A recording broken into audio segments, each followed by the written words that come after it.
तो पिछले कई घंटों से बारिश हो रही है और बारिश की जो रफ्तार है उसके चलते सैलाब हर तरफ देखा जा रहा है। हिमाचल प्रदेश में कहां क्या स्थितियां हैं ये हम आपको बता रहे थे रिपोर्ट के जरिए, लेकिन देखिए बहुत से ऐसे इलाके हैं जो इसकी जद में आ गए हैं और ऐसे में भारी भीषण तबाही की तस्वीरें लगातार हिमाचल से सामने आ रही हैं। बारिश के बाद नदी नाले उफान पर हैं, शहरों में संकट खड़ा हो गया। कहां क्या क्या हालात है आपको बता देते हैं। देखिए सबसे पहले बात ऊना की करें तो ऊना में बारिश से भारी नुकसान पहुंचा है, कई इलाके से प्रभावित हुए और कई लोगों की मौत की भी जानकारी मिल रही है। इसके अलावा अगली जगह के बारे में भी आपके सामने जानकारी रख देते हैं। नाहन उफान पर है, यहां मरकंडा नदी लगातार हो रही बारिश के चलते मरकंडा नदी उफान पर है और जेसीबी से अभी भी रेस्क्यू ऑपरेशन चल रहा है, लोगों को निकाला जा रहा है।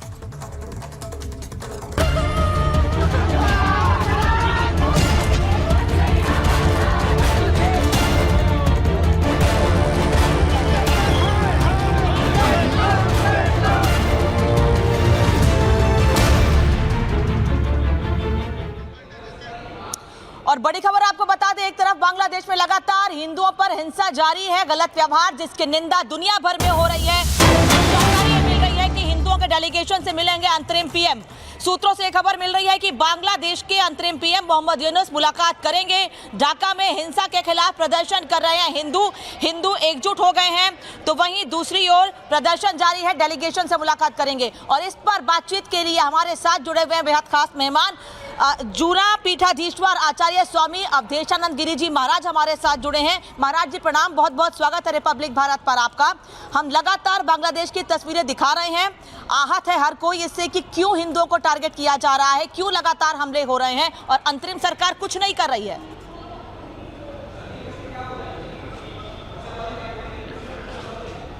तत्काल प्रभाव से अंतरिम सरकार को इस पर कठोर कार्रवाई करनी चाहिए। वहाँ जो अराजक तत्व हैं, जो हिंसक तत्व हैं, जो अनेक संस्थाओं से प्रेरित हैं, खासतौर से पश्चिमी देशों में इसका षड्यंत्र रचा गया। उन देशों के द्वारा एक बड़ी टूल किट तैयार की गई, एक चुनी सरकार को अपदस्थ करके वहाँ केवल हिंदुओं का नरसंहार करने के लिए सब किया गया है।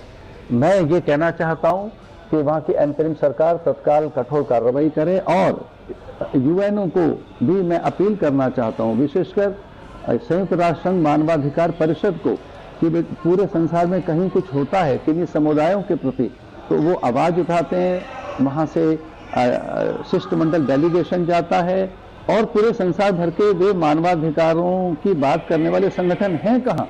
हमारे भारत में भी कई संगठन ऐसे हैं जो इस पर कुछ बोलने को तैयार नहीं। न जाने कितनी यहाँ पर राजनीतिक पार्टियां हैं जो बांग्लादेश पर कुछ कहना नहीं चाहती हैं। मुझे तो एक बड़ा अचंभा इस बात पर है कि पूरे संसार भर के वे संगठन बांग्लादेश पर कुछ भी कहने को तैयार नहीं, जो अल्पसंख्यकों के लिए तत्पर हो जाते हैं वहाँ सहायता पहुंचाने के लिए अथवा तो वहाँ पर उनको शक्ति और सामर्थ्य प्रदान करने के लिए। इस समय वहाँ हिंदू भारी असुरक्षा में है, विशेषकर वहाँ की युवतियां तरुणियां किस ढंग से उनको अपमानित किया जा रहा है, हिंदुओं के घर जलाए जा रहे हैं, उनको उजाड़ दिया गया है और आज भी निरंतर वो हिंसक कार्रवाई या वो एक नरसंहार अभी भी लगातार है। इस पर तत्काल अंतरिम सरकार को कुछ करना चाहिए। उन्होंने अपनी प्राइम मिनिस्टर को अपदस्थ करना था, वो उनका विषय था, पर उसके अलावा वो हिंदुओं को लक्षित करके, हिंदुओं को चिन्हित करके उनका नरसंहार न करें। उन जिहादी मानसिकता के लोगों को, वो जो दानवी और राक्षसी प्रवृत्ति के साथ हिंदुओं पर जो अमानवीय अत्याचार कर रहे हैं, झुंड के झुंड उन दानवों को नियंत्रित करने के लिए, उन पैशाचिक प्रवृत्तियों के पिशाचों को, नर पिशाचों को नियंत्रित करने के लिए अंतरिम सरकार तत्काल कार्रवाई करे। और शरणार्थी वहां से भाग रहे, हम उनका स्वागत भी करना चाहते हैं। हम कहना चाहते हैं कि अगर शरणार्थी, हिंदू शरणार्थी भारत में आते हैं तो उनका सम्मान करेंगे, स्वागत करेंगे, उनके लिए सारी व्यवस्थाएं मुहैया कराई जाएंगी। लेकिन किस ढंग से वो गहरे आतंक में डूबा हुआ है पूरा हिंदू समाज, इसके लिए वहाँ की सरकार का एक दायित्व बनता है। वहाँ की सेना मिली हुई है, वहाँ की सेना और पुलिस में आपस में मतभेद है। वहाँ की सेना कई बार पुलिस को पीटती है, पुलिस वाले कई बार सेना को मार रहे हैं। वहाँ जो एक अराजकता है, इस कारण भी है कि अंतरिम सरकार ही जुड़ी हुई है उस नरसंहार के लिए। तो मैं अपील करता हूँ संयुक्त राष्ट्र संघ की उस महासभा से जिसमें मानवाधिकारों के लिए बड़ी सजगता है, चौकन्नापन है, वो कहाँ बैठी है? वो मूक बनकर बैठे हैं, चुप क्यों बैठे हैं वे सारे संगठन? उन्हें आगे आना चाहिए।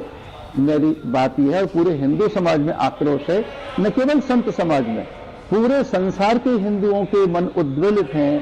पूरे संसार भर के हिंदुओं के मन में भारी आक्रोश है, क्योंकि हिंदू अहिंसक है, हिंदू सभ्य है, सौम्य है। हिंदू कभी आंदोलन ऐसे नहीं करता कि किसी घर उजाड़ दिए जाएं, किसी समुदाय की सामूहिक हत्याएं कर दी जाएं। तो उन हिंदुओं ने जिनके कारण बांग्लादेश में उन्नति है, आज बांग्लादेश में जो प्रगति दिखाई दी केवल हिंदुओं के कारण, वहां की इकोनॉमी में बूम आया। और हम भारत के लोग जिन्होंने बिल्कुल, ये बड़ा सवाल यहाँ पर खड़ा होता है कि चुप्पी क्यों साधे हुए हैं। स्वामी जी, एक सवाल मेरा और रहेगा, जिस तरीके से हम भारत की बात कर रहे हैं तो विपक्ष चुप्पी साधे हुए है, या फिर जो बयान सामने आ रहे हैं वो हैरान करने वाले हैं, क्योंकि माइनॉरिटी के साथ बांग्लादेश में जो हो रहा है कहीं ना कहीं वो सबक लेने वाली बात है। इतना महत्वपूर्ण क्यों हो जाता है इस मुद्दे पर बात करना, डिस्कशन करना और इसके लिए कदम उठाना या इससे सबक लेना? अरे अचंबा तो इस बात पे कि यहाँ का विपक्ष कई बार फिलिस्तीन के साथ खड़ा हुआ दिखाई देता है। अचंबा तो इस बात का है कि किसी भी संसार में कहीं कोई घटना हो तो विपक्ष एकदम घबरा जाता है दूसरों की सहायता करने के लिए। ये विपक्ष कर क्या रहा है भारत का? यहाँ के वो गैंग, मोमबत्ती गैंग कहाँ चले गए? वो लिबरल लोग कहाँ चले गए? वो उदारवादी झुंड के झुंड लोगों के जो पहुंच जाते हैं राजघाट पर, पहुंच जाते हैं वो इंडिया गेट पर, वो पहुंच जाते हैं वहां पर चर्च गेट पर, या वो पहुंच जाते हैं विक्टोरिया पार्क में, वो हैं कहां सारे? वो मोमबत्ती गैंग वो हैं कहां सारे जो बहुत सो कॉल्ड लिबरल हैं? वो लोग जो संसार भर के अल्पसंख्यकों के लिए अथवा उन लोगों के लिए जो किसी प्रकार की असुरक्षा में है, यह आवाज उठाई जाती है। और अचंभा तो इस बात का है कि इन विपक्षियों को भी तो हिंदुओं से वोट मिलती है। विपक्ष पूरा चुप बैठा हुआ है। विपक्ष के मुंह से एक शब्द नहीं निकल रहा है कि बांग्लादेश में हिंदुओं का भारी नरसंहार हो रहा है। वहां की बड़ी भारी दयनीय स्थिति है इस समय। भाई कोई और बात मत सोचिए, वहां के हिंदुओं के सम्मान, स्वाभिमान, उनके अस्तित्व की रक्षा के लिए आवाज उठाइए। न केवल भारत के लोग बल्कि संसार के सब संगठन आगे आने चाहिए। और वहां की एंटरिम सरकार उनको कत्ल करने के लिए मूक बंद करना बैठे, वो आगे आए उन हिंदुओं की सुरक्षा के लिए। मैं वहां की एंटरिम सरकार को ये आग्रह करता हूं कि चुप न बैठें, उनके घर उजड़ने न दें, उन्हें सुरक्षा प्रदान करें। महाराज जी, अंतरिम सरकार के मुखिया एक ऐसे व्यक्ति हैं जिनको पीस पुरस्कार मिला है, शांति पुरस्कार, नोबेल पुरस्कार मिल चुका है उनको। उम्मीद ये थी कि शांति बनाए रखने के लिए वो बड़े कदम उठाएंगे, लेकिन अब तो वहाँ हिंदुओं को टारगेट किया जा रहा है और सरकार बने 5 से 6 दिन का वक्त बीत गया है, लेकिन कोई बड़ा कदम नहीं। अब डेलीगेशन से मिलेंगे हिंदुओं के, जब खुद अपनी रक्षा के लिए हिंदू सड़क पर उतर आया है। देखिए, जिसको पीस पुरस्कार मिला हो, अंतरिम सरकार के मुखिया को, उसकी इतनी हास्यास्पद स्थिति है कि उसके हाथ में न सेना है न पुलिस है, न वहां के वो जिहादी हैं। वो एक प्रकार की एक पपेट पोजीशन में है अंतरिम सरकार का मुखिया। वहां तत्काल एक नई सरकार आनी चाहिए, वो सरकार आनी चाहिए जो वहां के हिंदुओं की रक्षा करे। ये सारी की सारी मैनेज चीजें हैं। और अभी हमें लग रहा था कि जब स्थितियां ठीक हो जाएंगी, निरंतर जो प्रहार हो रहे हैं, ये तो बहुत भयानक दृश्य आ रहे हैं बांग्लादेश से। इंटरिम सरकार के मुखिया को तत्काल कार्रवाई करनी चाहिए और संसार भर के मानवाधिकार संगठनों को एक उस पर बार बार चेतावनी देनी चाहिए कि इंटरिम सरकार का मुखिया हिंदुओं को कत्ल न करने दे, या कि उन्हें कत्ल होते हुए उनका देखे, उसे तत्काल